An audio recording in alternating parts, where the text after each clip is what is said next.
Bismillahirrahmanirrahim. Assalamu alaikum. Students, hope you all guys are fine.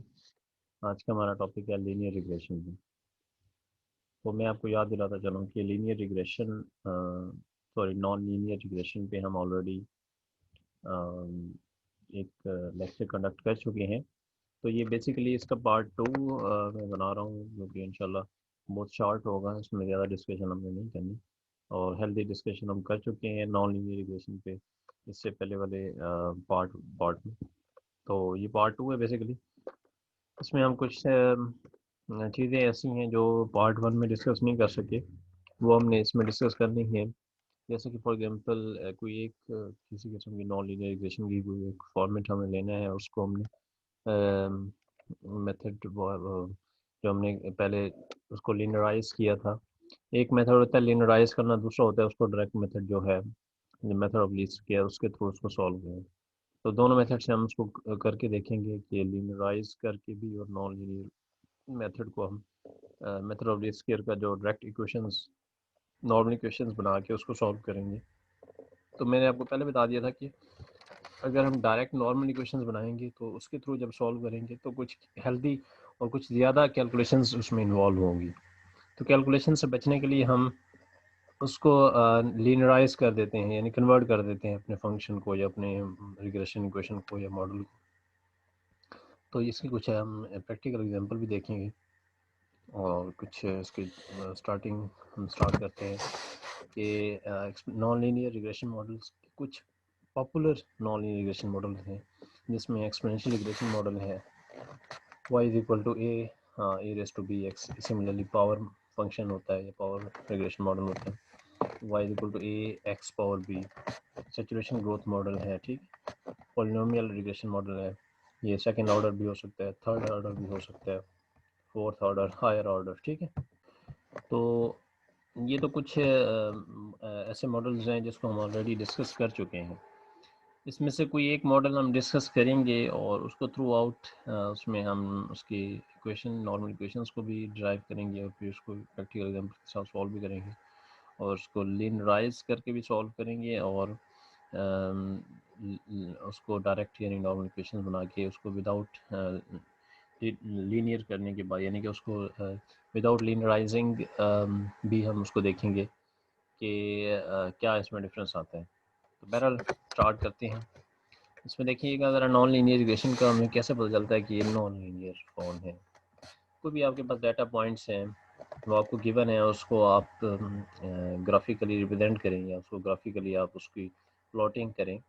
तो जो आपके पास model की स्ट्रक्चर होता है या उसका जो कर्व होता है वो कर्वी टाइप या कर्वी लीनियर होता है, या इन शॉर्ट में आपको कहूँ कि वो स्ट्रेट लाइन नहीं होता। तो जब वो आपका मॉडल स्ट्रेट लाइन नहीं होता, यानी कि सिंपल एक जैसे स्ट्रेट लाइन की तरह हम पहले शो करते हैं स्ट्रेट लाइन कर्व में या लीनियर रिग्रेशन मॉडल में, तो यहाँ पर ऐसा नहीं होगा। नॉन लीनियर में आपके पास लाइन स्ट्रेट नहीं बनेगी या डाटा के जो स्ट्रक्चर होगा वो ऐसा होगा कि उसमें आपके पास स्ट्रेट लाइन नहीं बन रही होगी। कर्व अगर उसकी आप फिटिंग करें तो वो कुछ इस तरह का हो सकता है। तो इसको हम नॉन लीनियर कहते हैं, ठीक है। तो इस पर आपका जो लीनियर रिग्रेशन अगर आप इस पर अप्लाई करते हैं तो वो सही फिट नहीं करेगा, डाटा सही फिट नहीं होगा। इसलिए इस पर हम नॉन लीनियर रिग्रेशन अप्लाई करते हैं। तो नॉन लीनियर में काफ़ी तरह हैं, जैसे एक्सपोनेंशियल बताया आपको, पावर फंक्शन बताया, ऐसे और भी काफ़ी तरह हैं, ठीक है। तो हम सिर्फ एक्सपोनेंशियल रिग्रेशन मॉडल की यहाँ पर एग्जांपल्स को कोट कर रहे हैं और फिर उसको लीनियराइज करके भी सॉल्व करेंगे और उसको विदाउट लीनियराइजिंग भी उसको सॉल्व करेंगे। थोड़ा सा मेथड ऑफ लीस्ट स्क्वायर को भी डिस्कस करेंगे, किस तरह हम नॉर्मल इक्वेशन ड्राइव करते हैं या बनाते हैं एक्सपोनेंशियल रिग्रेशन मॉडल के लिए। तो ये है एक्सपोनेंशियल रिग्रेशन मॉडल का कर्व, ठीक है। अब इस ये तो कंफर्म है ना कि ये स्ट्रेट लाइन नहीं है, तो नॉन लीनियर ही है। अब ये इसका कुछ कर्व कुछ इस तरह का होता है एक्सपोनेंशियल रिग्रेशन का। ये एक्सपोनेंशियल रिग्रेशन की कर्व की एक नौयत है, ठीक है। ये एक जनरल यानी नौयत बताई गई है कि कुछ इस तरह का इसका कर्व बनता है मिशन एक्सपोनेंशियल रिग्रेशन का। डेटा पॉइंट आपके पास एक्स और वाई के होते हैं डिफरेंट, ठीक है। उसमें हम जो कर्व फिट करते हैं तो कुछ इस तरह का इसका स्ट्रक्चर होता है। तो उसका जो इक्वेशन होती है y is equal to A E raise to B X, ठीक है। ये इसकी जनरल कर्व की जो इसकी कह सकते हैं कि इक्वेशन की फॉर्मेट है y is equal to A E raise to B X. So exponential regression model का जो डाटा की ग्राफिकल रिप्रेजेंटेशन करेंगे तो कुछ इस तरह का उसकी ग्राफिकल रिप्रेजेंटेशन होगी, ठीक है। तो ये बेसिकली नॉन लीनियर ही है, लेकिन इसकी जो ग्राफ बनता है, ग्राफ को देखें तो एक्सपोनेंशियल रिग्रेशन मॉडल से हम इसको डिनोट करते हैं। अब एक्सपोनेंशियल रिग्रेशन मॉडल में हम कुछ कांस्टेंट्स फाइंड करते हैं, जिसको हम देखें ना, अगर आप मॉडल को नोट करें, मॉडल्स में हमारे पास दो चीज़ें हैं, एक ए है और दूसरा बी है। अब हमारे पास ए की वैल्यू भी नहीं है और बी की वैल्यू भी नहीं है, तो हमें ए की वैल्यू भी फाइंड करनी है, बी की वैल्यू भी फाइंड करनी है। तो ए और बी कैसे फाइंड आउट करना है, उसको फाइंड आउट करने के लिए हम कुछ इक्वेशंस डिराइव करेंगे मेथड ऑफ लीस्ट स्क्वायर के थ्रू। अब आप देखें एक कॉन्सेप्ट हमें आता है कि sum of square of residuals को हम Y I minus Y hat से डिनोट करते हैं मोस्टली, ठीक है। अब देखें S is equal to Y I minus Y hat. तो वाई हैट से मुराद आपका वो मॉडल है, ठीक है। वाई हैट यानी आपका प्रेडिक्टेड मॉडल कौन सा है। तो हमारा मॉडल कौन सा है जी, तो हमारा मॉडल हमें पता है कि रिग्रेशन है, इसलिए हमने वाई हैट की जगह पे इसका मॉडल यूज़, ठीक है। सो अब हमने इक्वेशंस बनानी है, तो हमें मेथड आता है, ठीक है। उसमें हमने मेथड ऑफ मिनिमाइजेशन के थ्रू कर इसको पार्शियली डेरिवेट करना है with respect to the parameters. अब इसमें दो पैरामीटर्स हैं, एक ए है और एक बी है। तो ए और बी दोनों के साथ हम इसको पार्शियली डेरिवेट करेंगे और इक्वेट करेंगे ज़ीरो के साथ, ठीक है। तो ये प्रोसीजर हम फॉलो कर चुके हैं स्ट्रेट लाइन में, सिंपल लीनियर रिग्रेशन में, मल्टीपल लीनियर रिग्रेशन में, ठीक है। उसी प्रोसीजर को हमने एक्सटेंड करना है नॉन लीनियर में भी। तो इससे पहले भी हम कर चुके हैं इसी चीज़ को, इसी कॉन्सेप्ट को इससे पहले हम देख चुके हैं, वो इसको नॉन लीनियर रिग्रेशन मॉडल को लीनियराइज करके। तो इसको हम पहली बार देख रहे हैं कि नॉन लीनियर रिग्रेशन मॉडल को हम विदाउट लीनियराइजिंग भी देख सकते हैं या कर सकते हैं। तो सिंपली हमने सेम उसी प्रोसीजर को फॉलो करना है जो हम स्ट्रेट लाइन में पहले से फॉलो किया हुआ था, ठीक है। डिफरेंशिएट करना है उसको, sorry, with respect to the parameters A and B separately, और फिर इसको इक्वेट करना है ज़ीरो के, और इनको सॉल्व करना है। आपको पता है इसका पार्शियली डेरिवेट जब करेंगे, देख लीजिएगा ये पावर है इसका, जब आप इसका डेरिवेशन करेंगे तो टू आपका बाहर आ जाएगा। और सिमिलरली आपको पता है कि विद रिस्पेक्ट टू ए कर रहे हैं, तो ए आपका ए का जब डेरिवेटिव लेंगे तो साथ में माइनस है तो -1 आ जाएगा, और ये कांस्टेंट है तो कांस्टेंट बाहर आ जाएगा, e raised to -b। सो ये टर्म आपकी इस तरह हो जाएगी। तो ये डेरिवेशन की है सिंपली, और कुछ नहीं किया ख़ास। Similarly second with respect to the parameter B भी हमने किया है, ठीक है। तो डेरिवेशन करने के बाद हमने इसको सॉल्व करना है रिस्पेक्ट टू द पैरामीटर्स, कि हमने ए के लिए और बी के लिए दोनों के लिए जब सॉल्व किए तो दो इक्वेशंस हमारे पास डिराइव हुई हैं।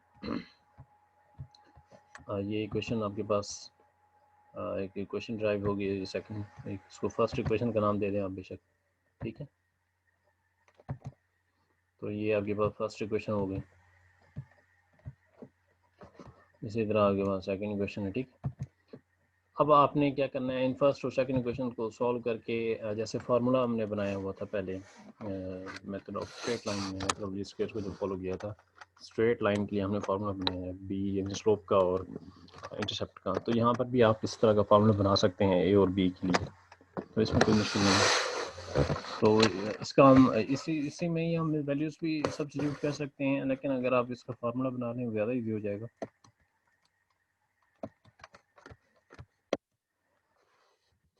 जी, अब देखें फर्स्ट इक्वेशन को जब आपने सॉल्व किया है तो हमारे सामने ये इक्वेशन डिराइव हो गई है, ठीक है। ए, अब A is equal to sum of Y E raise to B X I over sum of E raise to 2b X आई।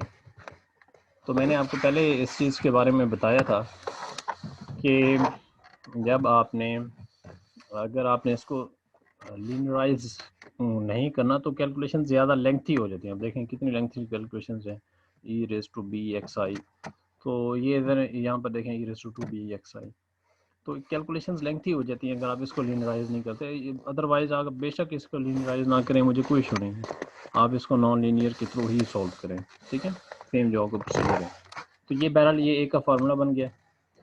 अब हमने बी को फाइंड करना है, तो क्या करेंगे, सिंपली हमने जो ए की वैल्यू होगी उसको सब्स्टिट्यूट कर देना है सेकंड इक्वेशन में, ठीक है। पहले हमने फर्स्ट इक्वेशन को सॉल्व किया तो ए फाइंड आउट हो गया।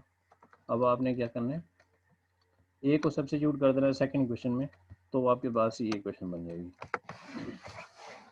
ठीक है जी। अब ये दो इक्वेशंस आपके सामने आ गई हैं, सिंपली ए भी आपके पास फाइंड आउट हो जाएगा, बी भी फाइंड आउट हो जाएगा।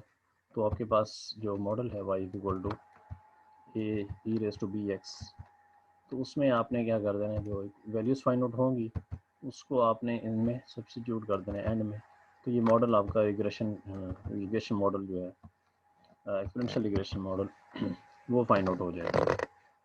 तो हमारा काम तो यही होता है ना कि हमने पैरामीटर्स की वैल्यू फाइंड आउट करनी है, यानी ए और बी की वैल्यू। तो आप सिंपली इस मेथड को फॉलो कर सकते हैं। अगर आप नहीं चाहते कि भाई मैं इसको लीनियर क्यों करूं या लीनियराइज क्यों करूं, इसको मैं ट्रांसफॉर्म क्यों करूं, तो अगर आप ट्रांसफॉर्म नहीं करना चाहते, कुछ स्टूडेंट होते हैं ना ऐसे जिनके माइंड में ऐसे क्वेश्चन डेवलप होते हैं कि भाई हम ये क्यों कर रहे हैं, तो आप इसको लीनियराइज ना करें, तो फिर आपको ये मेथड फॉलो करना पड़ेगा। ये इस तरह दो इक्वेशन बनेंगी, उनको सॉल्व करेंगे ए और बी, ए को फाइंड करके बी को सेकंड इक्वेशन में पुट कर देंगे, तो इसका ये आंसर फाइंड आउट हो जाएगा। तो इसको हम प्रैक्टिकली एग्जांपल्स के थ्रू भी करते हैं ताकि हमें डिफरेंस हो जाए हमारा। ये एक डाटा है जी, इसमें हमें टी भी गिवन है और इसका गैमा गिवन है, ठीक है, relative intensity of radiation as function of time, इसको रीड कर लीजिएगा आप। तो ये बेसिकली मेडिकल की एक एग्जांपल है, इसमें हमें डाटा गिवन है एक टी और एक गैमा, तो इसको आप सिंपली टी और वाई से भी नोट कर सकते हैं। तो gamma is equal to A E raise to lambda T, let's suppose ये हमारे सामने एक जनरल यानी कि एक मॉडल है। तो पहले तो हमने इसको ए E raise to B x का हुआ ना, अब यहाँ पर एक्स तो नहीं है, टी यूज़ हो रहा है और वाई की जगह पे गैमा यूज़ हो रहा है, ठीक है। तो अगर आपके पास यहाँ डाटा में लेट्स सपोज यहाँ एक्स है और वाई है, तो फिर आप इसको यहाँ पर वाई लिखिएगा और यहाँ पर आप इसको एक्स लिख लीजिएगा, ठीक है, इसमें कोई इशू नहीं है। यहाँ हमने लैम्डा यूज़ किया है क्योंकि जो हमें इक्वेशन ये कॉन्स्टेंट्स हैं, तो इसमें कोई यानी कि इशू नहीं है कि आपने लाजमी ए यूज़ करना होता है या बी यूज़ करना होता है, कांस्टेंट है, कुछ भी यूज़ हो सकता है। लेकिन ये जो आपके पास मॉडल है, इसकी जो फॉर्मेट देखें, मॉडल हमारा जो फंक्शन है बेसिकली ये एक्सपोनेंशियल को ही फॉलो कर रहा है। तो इसमें हमने पहले तो ए और लैम्डा को फाइंड आउट करना है, ठीक है, और फिर जब ये फाइंड आउट होगा तो बाकी हमारे पार्ट्स फाइंड आउट होंगे। तो सबसे पहला काम तो हमारा यही है कि हमने ए फाइंड आउट करना है, ठीक है, यानी ए कैपिटल ए और लैम्डा की वैल्यू फाइंड आउट करेंगे, यानी मॉडल बनेगा तो बाकी काम होंगे। डाटा को हमने थोड़ा सा फिट करके देखा है जी, डाटा कुछ इस तरह का फिट हो रहा है, यानी प्लॉट किया है उसको, ठीक है। कॉन्स्टेंट्स ऑफ द मॉडल हमने फाइंड करना है कैपिटल ए और लैम्डा। अब देखें कैपिटल ए फाइंड आउट करने का फार्मूला बनाया जी, ये फार्मूला बनाया है सिंपली उसी मेथड से जो अभी हमने देखा है, मेथड ऑफ लीस्ट स्क्वायर से, ठीक है, और इसका ग्राफ भी देख लिया जी। और अब हमने इसको ये कह रहा है कि setting up the equations in MATLAB, ये मैटलैब एक सॉफ्टवेयर है, मैटलैब के थ्रू ये सारा कुछ यानी ग्राफ भी बनाए हैं और उसके थ्रू ये जो है ना सॉल्व करेगा। लेकिन यही चीज़ मैं आपको बताना चाह रहा हूँ कि सॉफ्टवेयर यूज़ कर रहा है, क्यों कर रहा है, थोड़ी कैलकुलेशंस लेंथी है, ठीक है। तो थोड़ा मुश्किल होता है अगर आप इसको बाय हैंड सॉल्व करें। बहरहाल ये लेंथी कैलकुलेशंस हैं, इसको सारी कैलकुलेशंस आप चाहे तो कर सकते हैं लेकिन टाइम बहुत लगेगा आपको, ये सारा आपको कॉलम बनाने पड़ेंगे डिफरेंट जो आपको रिक्वायर्ड हैं, ठीक है। ये आपको रिक्वायर्ड है, लेट्स सपोज आपको E raise to lambda T required है, तो ई की power lambda multiply by T, अब लैम्डा मल्टीप्लाई बाई टी करेंगे फिर उसको आपने एंटी लॉग लेना है, कॉलम आपका बनेगा, ठीक है, इसको टी से मल्टीप्लाई करना है, फिर इसको लैम्डा गैमा से भी मल्टीप्लाई करना है, फिर उसका जो समेशन है वो आपने यहाँ पर लिखना है। बहरहाल ये हो जाएगा। इसी तरह ही ये लैम्डा फाइंड आउट हुआ है, ये जो लैम्डा है ये इस सॉफ्टवेयर के थ्रू उसने फाइंड किया, ठीक है। लैम्डा की वैल्यू तो नहीं है ना हमारे पास, लैम्डा तो कांस्टेंट है ना। बहरहाल ये इसमें पहले आपने एक यूज़ करना है ये पूरे इक्वेशंस के थ्रू आप इसको सॉल्व कर सकते हैं। ये जो आपके सामने कमांड्स हैं ये मैटलैब के थ्रू सॉल्व हुए, ठीक है। ये सॉफ्टवेयर यूज़ किया जस्ट आपको दिखाने के लिए कि ये कैलकुलेशन समझाने के लिए, ठीक है। अब ये जो कमांड्स यूज़ हुई हैं ये मैटलैब सॉफ्टवेयर है उसमें कमांड यूज़ हुई हैं, तो डेफिनेटली सिर्फ आपके अंडरस्टैंडिंग्स के लिए सब कुछ किया गया। तो लैम्डा आप यहाँ से फाइंड करेंगे और फिर ए आप इजीली फाइंड कर सकते हैं जब आपको लैम्डा मिल जाएगा। फिर सिमिलरली आप एक्सपोनेंशियल इक्वेशन मॉडल भी फिट कर सकते हैं क्योंकि लैम्डा आपके पास आ गया, एक आपके पास चीज़ आ गई, यानी एक आपके पास कांस्टेंट, दो कांस्टेंट है ना इसमें, कैपिटल ए और लैम्डा। लैम्डा आपको अगर मिल जाता है तो कैपिटल ए आप इजीली फाइंड कर सकते हैं, ठीक है जी। तो ये आपके पास बन गया जी एक्सपोनेंशियल रिग्रेशन मॉडल, ये जनरल मॉडल बन, ठीक है। पहली चीज़ ये हमें रिक्वायर्ड थी, ये जब आप फाइंड कर लेते हैं फिर बाकी काम करें ना, ठीक है। तो ये जो कैलकुलेशंस हमने की हैं ये आपने मेथड ऑफ लीस्ट स्क्वेयर को ही फॉलो किया, इसमें आपने लीनियर नहीं किया, इस नॉन लीनियर रिग्रेशन मॉडल को लीनियराइज नहीं किया, यानी लीनियर फॉर्म में कन्वर्ट नहीं किया, सिंपली इसको आपने सॉल्व किया डायरेक्ट मेथड से। तो इसमें ज़रा कैलकुलेशंस लेंथी हैं और टाइम भी ज़्यादा है और देखें सॉफ्टवेयर भी हमने यूज़ किया। तो यही चीज़ आपको समझानी थी कि इसीलिए ही हम किसी मॉडल को लीनियर करते हैं ताकि उसमें कैलकुलेशंस कम हो जाएं, ठीक है। ये उसका डाटा को प्लॉट किया, रिलेटिव इंटेंसिटी आफ्टर, वो जो उन्होंने सेकंड बी पार्ट का है कि रिलेटिव इंटेंसिटी फाइंड करें आफ्टर 24 आवर्स, तो आपने टी की जगह पे 24 की वैल्यू सब्स्टिट्यूट किया तो आपके पास जो रिलेटिव या रेडियो एक्टिव इंटेंसिटी आई है 6.31 सॉरी 6.317% आपके पास ये रेडियो एक्टिव इंटेंसिटी आई है जब आपके पास 24 आवर्स रेडिएशन होगी, ठीक है। आफ्टर 24 आवर्स रेडिएशंस के बाद जो आपके पास परसेंटेज आई है वो आपके सामने है। तो ये एक तो बी पार्ट उन्होंने फाइंड किया। अब आप देखें ट्रांसफॉर्मेशन के थ्रू हम इसको सॉल्व करते हैं। सिमिलर जो आपके पास एग्जांपल है इसी एग्जांपल को हम ट्रांसफॉर्मेशन के थ्रू करते हैं। अब आपको ये क्लियर हो जाएगा कि कितना ट्रांसफॉर्मेशन क्यों ज़रूरी है, ताकि आप मैनुअली कैलकुलेट कर सकते हैं। सॉफ्टवेयर के थ्रू तो कोई ज़रूरत नहीं है ना आपको ट्रांसफॉर्म, बेशक आप उसको डायरेक्ट कर लें, क्योंकि आपको एट द एंड जो इस लेक्चर के एंड में आपको यही चीज़ दिखाई जाएगी कि ट्रांसफॉर्मेशंस और उसका डायरेक्ट मेथड जो आप कर रहे हैं दोनों में अगर कंपैरिजन करें रिजल्ट्स में कितना डिफरेंस आ रहा है, ठीक है। तो आप क्लियर हो जाएंगे कि ट्रांसफॉर्मेशन अगर आप अप्लाई करते हैं तो भी आपके रिजल्ट्स में इतना फ़र्क नहीं आएगा। बहरहाल ये जनरल मॉडल है जी, for example y equal to A E raise to B X. अब ये जनरल मॉडल है, इसको आपने ट्रांसफॉर्म करना है, इसको ऑलरेडी हम कर चुके हैं अपने प्रीवियस इसी लेक्चर के प्रीवियस पार्ट में, लेकिन दो पार्ट्स हैं, पार्ट 1 में हम देख चुके हैं इस चीज़ को। y equal to A E raise to B X, इसको हम दो साइड पे नेचुरल लॉग अप्लाई करेंगे तो ये आपके सामने आ जाएगा। अगर आप इसको लेट सपोज v या y स्टार कुछ भी आप इसको लेट कर लें, इसको आप ए नॉट से लेट कर लें और इसको b को A1 सेलेक्ट कर लें तो ये आपके सामने मॉडल बन जाता है। तो लेट ये इट्स अप टू यू, आप इसको जी कह रहे हैं, जी स्टार वाई स्टार कह रहे हैं, ये कुछ भी कह रहे हैं, इसमें कोई इशू नहीं होता। तो यानी आपने अपने मॉडल को लीनियराइज कर दिया है, यानी लीनियर फॉर्म में कन्वर्ट किया। आप इसको सॉल्व करेंगे एट द एंड बहुत ईजी कैलकुलेशन, आप इसको मैनुअली कैलकुलेट कर सकते हैं चीज़ें। फिर आपको फार्मूला, सबसे बड़ी बात यह है कि फार्मूला आपका बहुत ईजी हो जाता है। A1 का फार्मूला आपको पता है, यानी मेथड ऑफ लीस्ट स्क्वायर के थ्रू जो हमने मॉडल स्ट्रेट लाइन को फिट करते हैं उसके लिए जो फार्मूला यूज़ करते हैं वही फार्मूला हमने यहाँ यूज़ करना है, सिर्फ डिफरेंस इतना है वाई की जगह पे जी यूज़ करना है, ठीक है। अब ए नॉट है, ये आपका इंटरसेप्ट है, ये स्लोप है, उसका फार्मूला वही जो आप ऑलरेडी यूज़ करते आ रहे हैं वही हमने यूज़ करना है।